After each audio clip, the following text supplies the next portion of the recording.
Will misleading labels and bureaucratic maneuvers save President Biden's anti-growth economic agenda?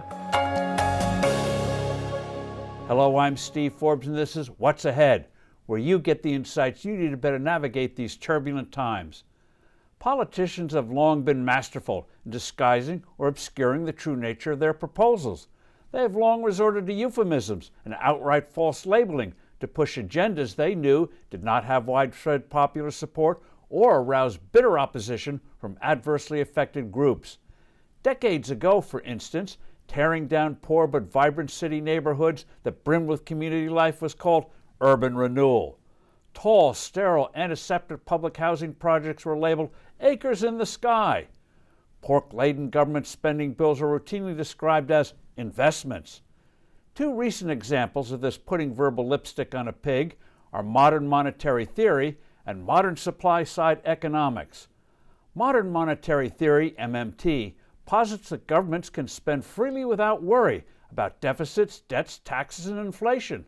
No need to tax or borrow to get revenue, just create the money and pour it out by the trillions to finance every program politicians in power desire. Taxes are needed only to redistribute money from the rich to those politicos deem worthy of their handouts. Inflation? Not a problem. Somehow policymakers will know when to slow down the printing presses. As experience repeatedly demonstrates, this kind of wild money printing fires up inflation. As the history of Germany in the 1920s attests, it can ignite a hyperinflation that leads to a worthless currency. That German disaster, by the way, made possible the rise of Adolf Hitler. Today, Venezuela, Argentina, and other nations are undergoing hyperinflations. The U.S. national debt proportionately has never been higher. Inflation is a discernible problem, yet modern monetary theory is the unofficial religion of the Biden White House and of many at the Federal Reserve. Unless jettisoned, MMT will fuel exponentially more inflation than we have now. Treasury Secretary Janet Yellen the other day made a speech extolling modern supply-side economics. The original idea of supply-side economics came in response to the great inflation of the 1970s. The notion is simple.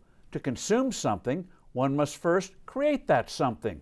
Low tax rates, a stable dollar, and less arbitrary, burdensome regulation will create the environment where more and more gets produced and consumed. Secretary Yellen proclaimed this formula failed, altogether ignoring real-world results of higher growth, higher incomes, and an improving standard of living. She says her modern version of higher taxes, more spending, and more rules and regulations will somehow fight inflation and provide a cornucopia of freebies like child care. She forgets that governments don't create resources, people do. Yellen's modern version of supply-side economics would mean less supply, less innovation, and a lower standard of living. A more apt description of her nostrums would be unsupply economics.